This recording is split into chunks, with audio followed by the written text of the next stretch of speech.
No nosso programa de hoje, vamos falar um pouquinho sobre a construção civil, uma das maiores geradoras de empregos do Brasil. E é lógico, os escândalos envolvendo as grandes construtoras, obras públicas, o mercado, emprego, desemprego, mão de obra. E o nosso convidado é um engenheiro presidente da Associação de Pequenas e Médias Empresas de Construção Civil de São Paulo, Luiz Alberto de Araújo Costa. Não perca, daqui a pouquinho, no Ponto de Equilíbrio. A crise econômica que o Brasil está atravessando tem gerado muita preocupação na grande parcela da população que depende exclusivamente de seu trabalho para a garantia do sustento seu e de sua família no dia a dia. A verdade é que empregados e empresários estão de olho nos rumos que a economia está tomando. Isto porque crise econômica nos remete imediatamente à ideia de escassez de empregos, queda nas vendas, falta de dinheiro. O pior de tudo é que esta situação acaba gerando o chamado efeito dominó. Os empresários adiam seus investimentos e os novos empreendedores deixam para uma oportunidade menos incerta a realização dos seus projetos. A pergunta que nós colocamos hoje no ar é a seguinte: existe saída para a crise econômica do Brasil? Tem que ter corte de gasto, aumento de imposto, não sei. Tem que ser bem avaliado. Tá difícil sair, muito difícil, eu acho que praticamente impossível, assim, não consigo encontrar uma saída, eu, leiga no assunto, formada em jornalismo, inclusive, mas não encontro uma saída. Acho que o problema é muito grande e político, não partidário. Está muito complicado, né? Tem movimento para nada, o desemprego está enorme e eles não querem assumir que está tendo crise econômica, né? Saída sempre há, não é? Especialmente se o governo se tocar, o governo federal, e começar a cortar na própria carne.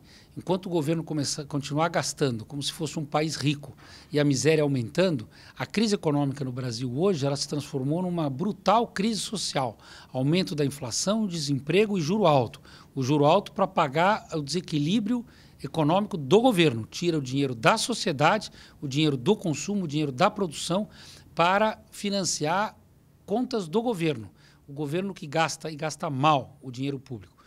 A crise econômica e a construção civil no Brasil são temas que o pastor Denis Munhoz e seu convidado abordarão no programa Ponto de Equilíbrio de hoje. Luiz Alberto de Araújo Costa nasceu no Rio de Janeiro em 1952. Ainda na adolescência, aos 14 anos, sua família se mudou para Recife, capital pernambucana, local em que estudou e trabalhou. É formado em Engenharia Civil pela Universidade Federal de Pernambuco. Em 1982, entre cursos de graduação e estágios, cursou a Escola Superior de Guerra. Já em São Paulo, foi presidente do Rotary Clube das Perdizes por 2 vezes. Atualmente é sócio-gerente da JL Engenharia e Construção, sócio-diretor da Pilão Engenharia e responsável técnico da construtora Paiva Nogueira. Luiz Alberto de Araújo Costa é casado e pai de 3 filhos. É o atual presidente da APMEC, a Associação de Pequenas e Médias Empresas da Construção Civil do Estado de São Paulo. Muito boa noite, meu amigo, minha amiga. O nosso encontro de final de noite, programa Ponto de Equilíbrio. E hoje é com imenso prazer que nós recebemos o presidente da Associação de Pequenas e Médias Empresas da Construção Civil do Estado de São Paulo, o engenheiro Luiz Alberto de Araújo Costa.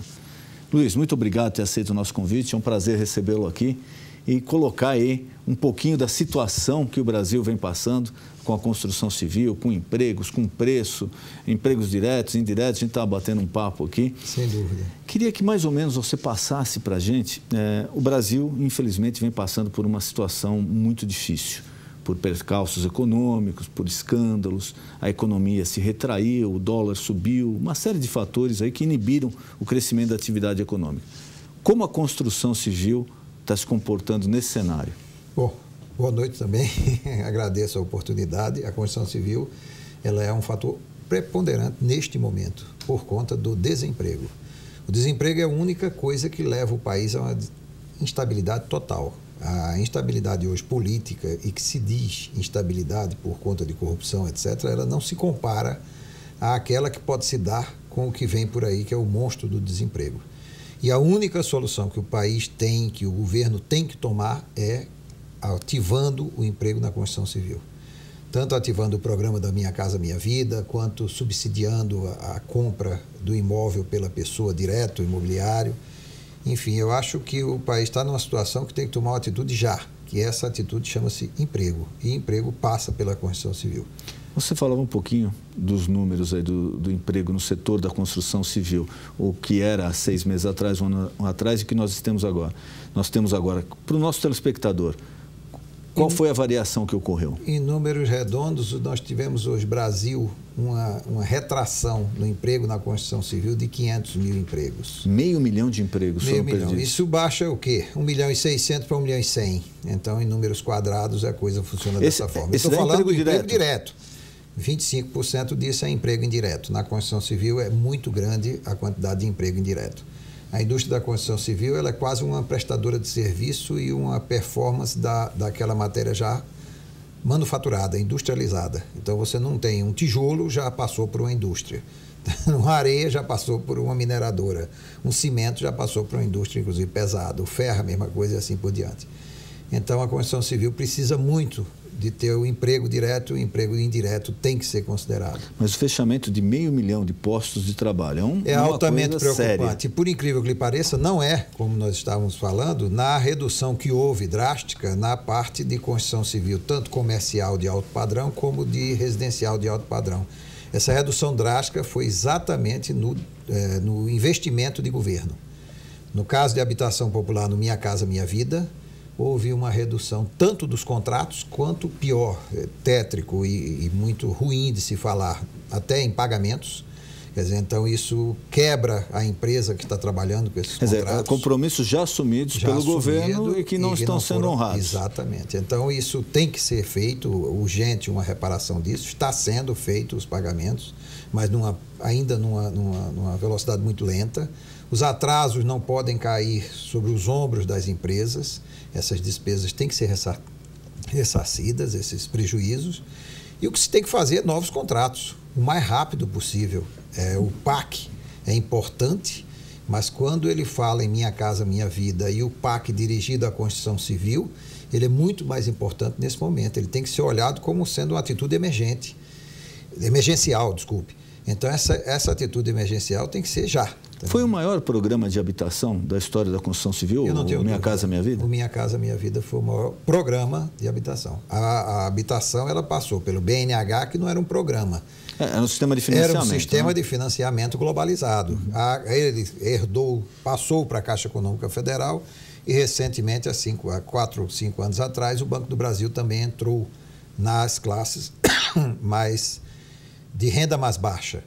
Os bancos normalmente usam o FGTS também para financiamento, mas é outro financiamento, outro nível, são valores maiores e com menos subsídio e, portanto, um juro maior um pouco. Do Minha Casa Minha Vida, quais os valores? Qual é o teto? Qual é a taxa de financiamento? Eram muito bons e acho que continuarão. Até um salário mínimo, esse é quase que totalmente subsidiado e esses juros cobrado da parte não subsidiada de 6% ao ano. Dá até 3 salários mínimos, isso modifica um pouco e vai a 8% ao ano. E aí já não tem subsídio, o cidadão paga, o imóvel que compra.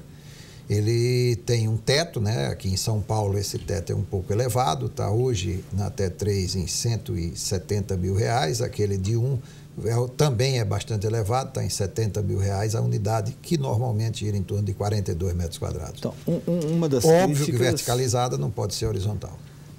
Uma das críticas que se fazia ao projeto aqui em São Paulo, inclusive recebi vereadores aqui, tanto da situação quanto da oposição, falavam, olha, o valor liberado aqui para São Paulo é muito pequeno, por quê? O senhor falou algo em torno de um salário mínimo, são de 70 e poucos mil reais. Isso, exatamente. Então, o valor do terreno e da construção e da mão de obra em São Paulo é totalmente diferente de outros estados mais afastados, interior, etc. E que com esse dinheiro não se conseguia fazer. E como é que funcionou, então, a Minha Casa Minha Vida? Eles começaram, inicialmente, graças a Deus, um grande passo, o terreno. Então, tirou o terreno do preço do financiamento. E depois eles fizeram também a inserção da infraestrutura, isto é, água, luz e esgoto, tá certo? E se precisar, alguma avenida, rua, acesso. E depois, então, eles conseguiram fazer toda a prefeitura e todo o governo do estado entra com a parte desse financiamento, entra com a parte do dinheiro. Em São Paulo, inclusive, foi criado o Minha Casa São Paulo. E na prefeitura, o Minha Casa Minha Vida é mais vamos dizer assim, a prefeitura funciona como repasse do terreno e da infraestrutura. Ela não constrói direto, já passa direto para a Caixa Econômica. A gente conversava também um pouquinho sobre o preço do imóvel, né? E aí foi uma opinião minha que passei ao nosso convidado. Eu acho que um dos motivos da retração foi que o imóvel realmente no Brasil atingiu preços astronômicos, principalmente nos grandes centros, São Paulo, reais, Rio, Minas. Eu conversava, quando o dólar estava a 2,50, 2,60, o metro quadrado em São Paulo era mais caro que em Manhattan, que não tem mais espaço para construir, não tem. E aqui em São Paulo era mais caro do que lá. Esse foi um dos agravantes para dar essa retração do mercado, esse reajuste no preço? Esse mercado ele não é responsável por tanta mão de obra assim. Foi porque realmente houve um boom de crescimento muito grande, de incremento dessas obras de médio, médio-alto e alto padrão, tanto de comercial quanto residencial. Mas eu acho que não foi o responsável por isso. O grande responsável por isso foi a retração nas obras de infraestrutura do governo, isto é, estrada, escola, hospital, viadutos, etc., e os programas habitacionais de governo. Esse é onde tem a maior mão de obra da construção civil locada. A Prefeitura de São Paulo mesmo agora está incrementando, obedecendo a um financiamento quase todo federal, um programa de obras muito bom. Estão fazendo, hoje são 178 creches para suprir parte da necessidade da falta de creche. Nós temos 18 UBS sendo construídas, nós temos 12 UPAs, que é a Unidade de Pronto Socorro, e a UBS é a Unidade Básica de Saúde. As creches hoje são chamadas de SEI, e está construindo também algumas EMEIs e EMEFs, são Escolas Municipais de Educação Infantil e Educação Fundamental. E o governo municipal tem muita consciência de que deve inserir bastante dentro do seu programa de investimento, que é muito pequeno, né? Hoje que se investe federal gira em torno de 4% da arrecadação do orçamento federal. Então, irrisório. O estadual, hoje o Estado de São Paulo é quem mais investe em torno de 6% a 7% de sua arrecadação. A Prefeitura pretende, nos anos anteriores, girou em torno de 4% de toda a sua arrecadação, a exceção, evidentemente, das rubricas obrigatórias, né? Educação 25% e saúde 15%. Que é o dinheiro carimbado, já tem que usar para aquela finalidade. Exato. A exceção disso girou em torno de 3%. Esse ano de 2000, final de 15, 16, a Prefeitura deve girar em torno de 7% a 8% de investimento. Então, a construção civil está vista como sendo a solução do emprego. Mas a solução do emprego, aí a gente barra na seguinte teoria. O Estado está cortando, reajuste, né, dos orçamentos, etc. Sem dúvida. Se bem que está cortando, mas na carne não está mexendo, né? Onde tem que mexer mesmo parece que não está mexendo. Mas tudo bem, tem que dar um voto de confiança. Você falava do Brasil, peço desculpa e perdão por interromper, imagina. Mas a crise maior não é a política, nem é a de confiança. A crise de confiança, ela precisa ter alguém gerindo essa nova injeção de confiança, e uma delas passa por isso. Eu acho que os extremos hoje em dia são até aceitáveis. Por exemplo, acabar com o sistema bicameral, acabar com provisoriamente, dar uma suspensão no Senado, acabar com aquele monte de ministério, destituir as secretarias com os cargos de ministério, os não concursados. Se isso for, nem que seja provisório, gera uma confiança imediata. Você veja que a gente fala sobre corrupção. Nós temos um país vivendo um drama terrível, que é a Grécia, e ela não tem um sintoma, um sinal, um risco de roubo, nem de falcatrua, nem coisa nenhuma. Portugal ainda nem se pode falar, que houve há muito tempo, teve algumas coisas que se falou, etc. Mas a Grécia não. E o que houve lá? O que houve lá foi uma questão de gestão. Você geriu o tamanho do governo errado.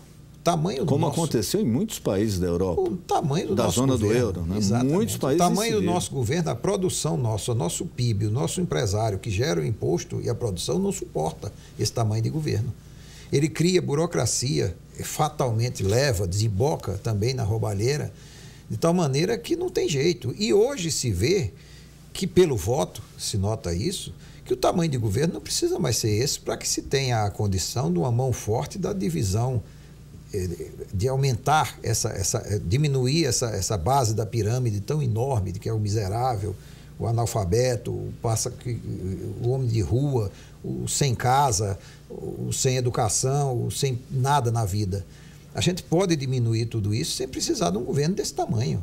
Sim, não, e tem que dar os méritos ao governo do PT, que realmente tirou da linha de pobreza mais de 30 milhões de pessoas. Que hoje a gente esquece, só critica, mas o primeiro governo do ex-presidente Lula, o segundo e mesmo o primeiro da presidente Dilma, o mérito tem que ser dado. Tiraram da linha de pobreza quase 30 milhões de pessoas. Quando a gente fala isso, 30 milhões de pessoas é a população da Argentina. É muita gente. Pastor, mas isso não justifica... que o senhor tem coragem de dizer uma coisa dessa num momento desse. É a realidade. Onde o bom, o bonito e o que dá cartaz e vota é dizer que o PT é horrível, é um ladrão. Pode ser hoje. Pode ter até entrado numa infiltração. Erros, pode. Corrupção, mas isso é verdade. Mas isso é verdade. O que é bom, a gente tem que elogiar. O que é ruim, a gente tem que criticar e apurar. Não tem nada a ver uma coisa com a outra. Mas o tamanho realmente da economia brasileira, ele tirou da linha de pobreza uma Argentina. Sim. É muita gente, são 30 milhões de pessoas que tiveram acesso às coisas, oportunidade de consumir o que nunca tinham consumido, desde uma geladeira... Eu vejo um empregado meu andando de avião para ir visitar a família no Nordeste. Eu vejo com telefone, internet, telefone daqueles que fazem tudo. Você dá uma marcha ré de 15 anos e você não vê isso. Você já pensou um troço desse? Quer dizer, bom... Então, é que perdeu ali o limite da coisa. Perdeu a mão. A máquina cresceu demais. Há muito tempo atrás já vinha se falando, olha, o Brasil está num rumo perigoso, está sem disciplina orçamentária, está com uma política tributária errada, está investindo, acreditando mais no consumo como crescimento do que no investimento, não está providenciando nada de infraestrutura. Isso sem se falar dessa bandalheira, essa ladroeira, essa ladruagem que foi feita nos cofres públicos, aí com Petrobras e Mensalão e Petrolão e etc, etc. Se isso não afeta diretamente a uma economia de um país, mas afeta terrivelmente a confiabilidade. Isso é uma coisa horrorosa. Nós vamos sofrer agora pela Petrobras, na justiça americana, ela está começando a dar os primeiros passos. Nós vamos sofrer um prejuízo enorme de ações contra a Petrobras por conta disso. Se fala em 160 bilhões de reais. De dólares. 160 bilhões de dólares. Que absurdo uma coisa dessa. Quer dizer, então, veja, a hora é essa, de formar confiabilidade. Pelo amor de Deus, quando aquele ministro disse, eu prefiro pagar a dívida externa, e incitou o presidente Lula a informar que o Brasil era uma potência, porque pagava o FMI, contribuía com o FMI, a juros de 3% ao ano, aumentando a dívida interna a juros de 14% a 16% ao ano, você veja que ali começou a loucura. A pessoa não começou a ter rédea mais de nada. Imaginava-se que o tamanho de governo, por tamanho de governo, era o que dava o poder para fazer isso maravilhoso que você acabou de dizer. Tirar da linha de pobreza tanta gente que tirou. É verdade, mas nesse grau de burrice de gestão, não há país que suporte. A produção não acompanha esse gasto. Eu adorei esse seu elogio e essa sua percepção do que aconteceu. O crescimento do governo descambou a roubalheira. Hoje em dia está institucionalizada quase. Você não consegue, de forma nenhuma, imaginar que nós, empresários da construção civil e empreiteiros, somos estuprados porque queremos. Hoje nós estamos sendo presos porque fomos estuprados. Isso não existe. Não é possível você imaginar que uma pessoa quer dar dinheiro a alguém, principalmente se esse dinheiro foi ilícito e tiver risco. Isso não existe. E com devoluções agora, a construtora Odebrecht está fazendo um acordo, a Odebrecht ou a Camargo Correia, 170 milhões? Não, uma de 800 milhões de reais. Milhões. Quer dizer, ele está devolvendo espontaneamente 800 milhões de reais. Que, evidentemente, supõe-se nessa espontaneidade que seja uma fração mínima. Mas, lógico, saiu muito mais do que isso. Não é possível espontaneamente devolver alguma coisa que não seja uma fração. Eu nunca vi ninguém devolver o dobro. Não. E ninguém está tendo prejuízo. Se está devolvendo é porque saiu. Entrou muito mais do que está devolvendo agora. Ou talvez esteja fazendo isso como o preço de pagar aquilo que foi o custo de ter aceito esse estupro. Tá?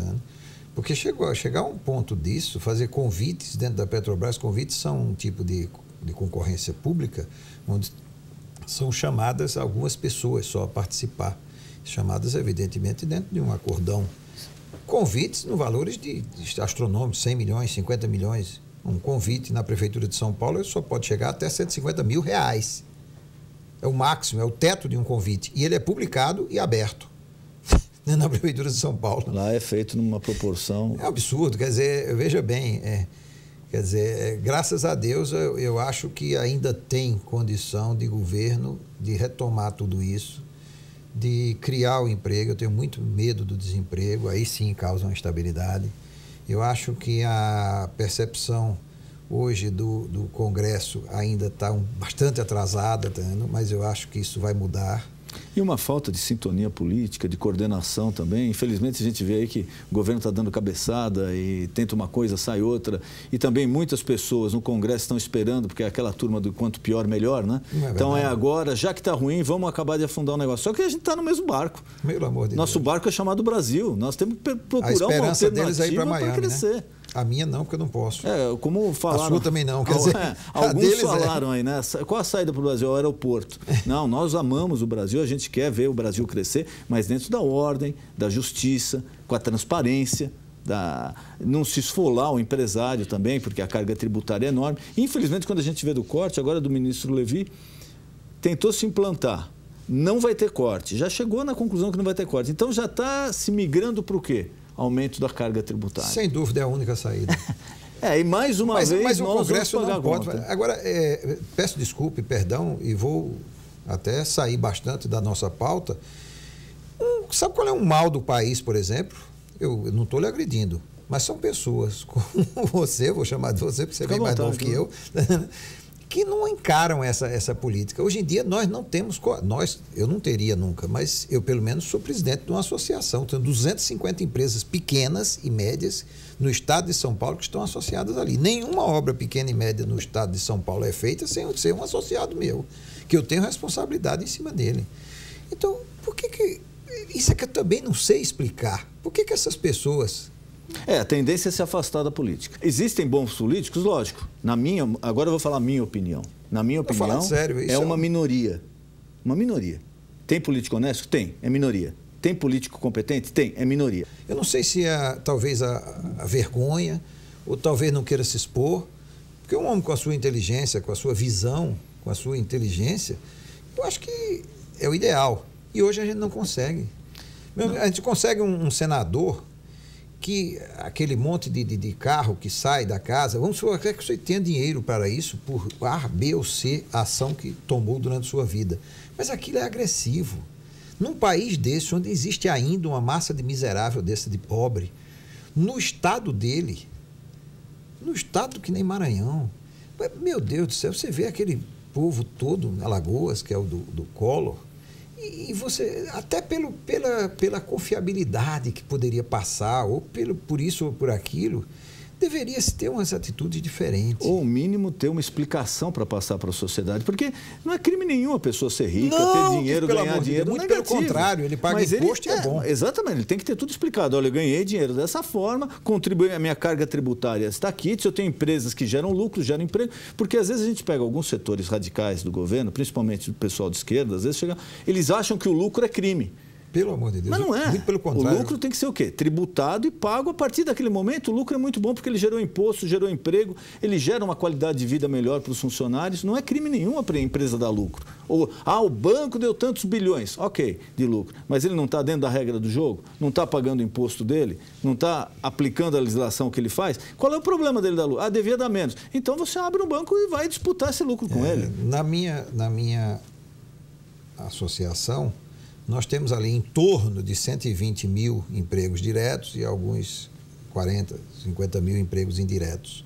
E eu digo que isso é uma responsabilidade tão grande social que cada empresário ele não pode de forma nenhuma cometer nenhum erro, principalmente aceitar o fácil manejo e gestão de sua empresa a poder de propina. Ele não pode de forma nenhuma fugir à lei, ele tem que dar assistência ao empregado, porque a assistência ao empregado é aquilo que faz a empresa dele dar lucro. Agora, uma coisa sempre, quando ele passar por tudo que eu digo, e demoraria para dizer tudo que a gente sempre fala, dá curso constantemente, instrução, vai nas empresas, apoio jurídico, contábil, mas além de tudo, o que eu digo sempre é que ele precisa mesmo ter lucro. Porque senão ele fecha. E aquela responsabilidade social que eu estava falando no início, fica como? Ele fechou e vai botar todo mundo para a rua. Vai ser demitido. como está acontecendo agora com as grandes empresas.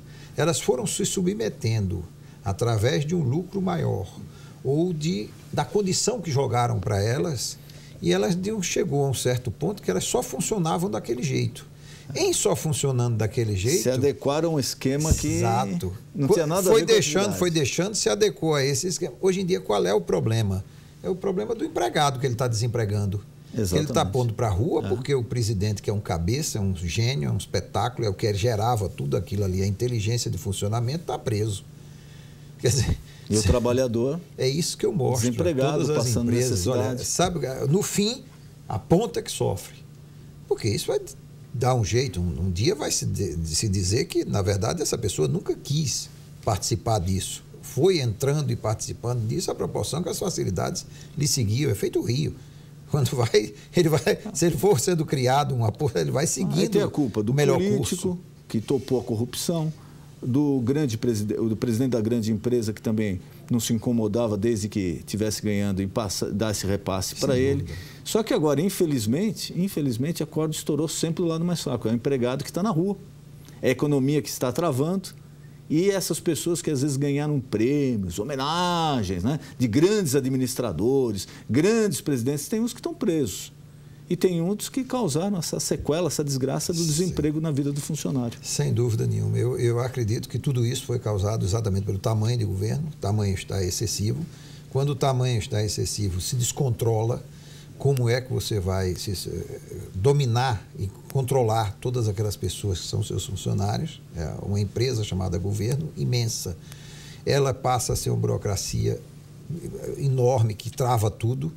Hoje nós temos os nossos portos travados, nós faltamos escoar a nossa agricultura porque não tem estrada, nós não temos... Que agora estaria um momento bom para isso, porque o dólar subiu, o nosso custo aqui está bem mais barato. Sem dúvida, o commodity que tinha sofrido uma baixa aumenta com o aumento do dólar. Quer dizer, tudo ficaria mais adaptado e esse governo fica travado por essa monte. Hoje se gasta na máquina do governo 82% do que se arrecada. Só para manter funcionando. Só para manter funcionando. Isso é, vamos dizer, um crime hediondo. É uma das maiores nojeiras que pode acontecer. Isso não se compara a um levantamento qualquer em cima do PIB de 5% a 10% que houve de roubo do PIB. Isso é zero. 82% de uma máquina é um escândalo. E lá atrás, quando o então ministro Pallotti, ele sugeriu, em 2005 isso, tem inclusive até matéria sobre isso, ele sugeriu que o governo aumentasse o gasto limitado dentro do crescimento do PIB. Então, se o PIB fosse subir 1,5%, o governo poderia aumentar 1,1%, 1,2%. Porque, segundo ele, em 10 anos, conseguiria se zerar o déficit público. Sim, e sabe quem rejeitou essa proposta? Na época, a ministra da Casa Civil, que hoje é a nossa presidente, Dilma Rousseff. Sempre. Ela rejeitou essa proposta, porque ela falou, não, tem que gastar, Gastou mais do que podia, a realidade é essa. Olha, com toda essa crise, não se fez ela fazer um gesto de subtração da máquina do governo, da mão do governo e do tamanho do governo. Ela acha que perde a capacidade de defesa dos interesses sociais, etc. E, ao mesmo tempo, ela consegue imaginar que isso vai chegar a um ponto de equilíbrio. Quer dizer, eu arrecado mais. Juro, não vai ter esse arrecado mais. Não, porque está chegando no limite. A carga tributária já, aliás, ultrapassou o limite do aceitável. Sem dúvida. Não adianta apertar mais Você na carga tributária. Você vai matar a vaca para acabar com os carrapatos. Exatamente. Isso não existe, pelo amor de Deus. Presidente, eu queria agradecer a presença do senhor, nosso tempo está acabando. Pelo amor de Deus, foi tão rápido que eu nem... Quando o papo do senhor, o conhecimento do senhor é muito bom, o papo fica rápido. Mas eu queria colocar à disposição do senhor algum recado que o senhor queira passar ao nosso telespectador, algum tema que eu não perguntei, por favor, fique à vontade. Eu queria demais que a gente não desanimasse, que a gente não imaginasse que tem nada perdido e que esses reis do quanto pior, melhor, eles ficassem separados a uma multidão ruim, a uma coisa que não serve, a feito o Satanás que está ali ao lado, porque eles é que prejudicam mais. Sim, nós somos maior do que tudo isso, esse Brasil vai crescer, nós vamos voltar a ter uma condição ainda de tirar mais gente ainda da miséria e da pobreza absoluta, e peço que as pessoas, por exemplo, como essa que está aqui ao meu lado, que eu tenho um prazer imenso de pedir, muito obrigado. Por favor, não deixe a política como sendo um instrumento que tenha medo. encara esse negócio, vamos trabalhar. Pelo menos agora a gente precisa de todo mundo nessa guerra. Está entendendo? Então, essas pessoas são indispensáveis para isso. Eu lhe agradeço demais. Prazer foi todo mundo. E não esqueça, cobre do seu deputado. Você votou nele, ele é seu representante. Ele tem obrigação de prestar contas a você o que ele está fazendo para melhorar a sua vida. Presidente, muito obrigado. Muito obrigado. Foi um prazer enorme receber o senhor aqui. Eu é que agradeço a oportunidade. Obrigado. O nosso encontro de final de noite, programa Ponto de Equilíbrio. Boa noite.